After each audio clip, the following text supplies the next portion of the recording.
সাবেক আইজিপি বেনজির আহমেদের 23 জুন হাজির হওয়ার কথা রয়েছে, নোটিশ দিয়েছে দুদক। যদি সেদিন উনি না আসেন তাহলে সেক্ষেত্রে কি হবে পরবর্তী প্রক্রিয়া? জি, আপনাকে ধন্যবাদ।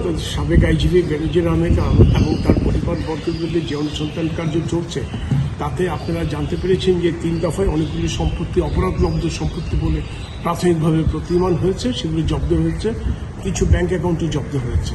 এখন তার অনুসন্ধান কার্য চলছে দ্রুত গতিতে।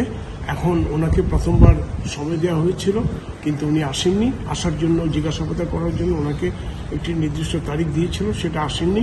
ওনার পরিবারকেও আসেননি, ওনারা সময় চেয়েছেন। সময় চাওয়াতে 15 দিন সময় দেওয়া হয়েছে। উনি সময় না চেলেও 15 দিন সময় পাইতেন। এটা কমিশনের নিজস্ব একটা ক্ষমতা আছে এবং কমিশন আসলে ওনাকে জিজ্ঞাসাবাদের মুখোমুখি করতে চেয়েছেন ন্যায় বিচার নিশ্চিত করার জন্য। কারণ ওনারও তো একটা বক্তব্য থাকতে পারে, হয়তো দুদক যেটা বলছে হয়তো উনি এটা অস্বীকার করতে পারেন বা এটা ঠিক নাও হতে পারে। সেই জন্য ন্যায় বিচার নিশ্চিত করার জন্য ওনাকেও একটা সময় দেওয়া হয়েছে যে আপনি আসুন, আমাদের সঙ্গে বসুন, আপনার কথাগুলো বলুন।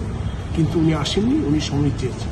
পরবর্তীতে ওনাকে আরও 15 দিন সময় দেওয়া হয়েছে, উনি এবং ওনার পরিবারবর্গকে, যা শেষ হবে আগামী রোববার এবং সোমবার, যথাক্রমে 23শে জুন এবং 24শে জুন 2024।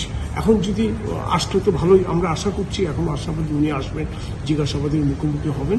যদি না আসেন তাহলে আইন তার নিজস্ব গতিতে চলবে। সময় বাড়ানো আমার জানা মতে আইন এবং বিধিমতো আর কোনো এখতিয়ার দুদকের নাই। আর যে আইন বিধিমতো ওনার অনুসন্ধান কার্য চলবে, একটা পর্যায়ে গিয়ে এটা শেষ হবে এবং পূর্ণাঙ্গ অনুসন্ধান কার্য শেষ হওয়ার পরে অনুসন্ধান রিপোর্টের ভিত্তিতে কমিশন সিদ্ধান্ত নেবে কী করবে।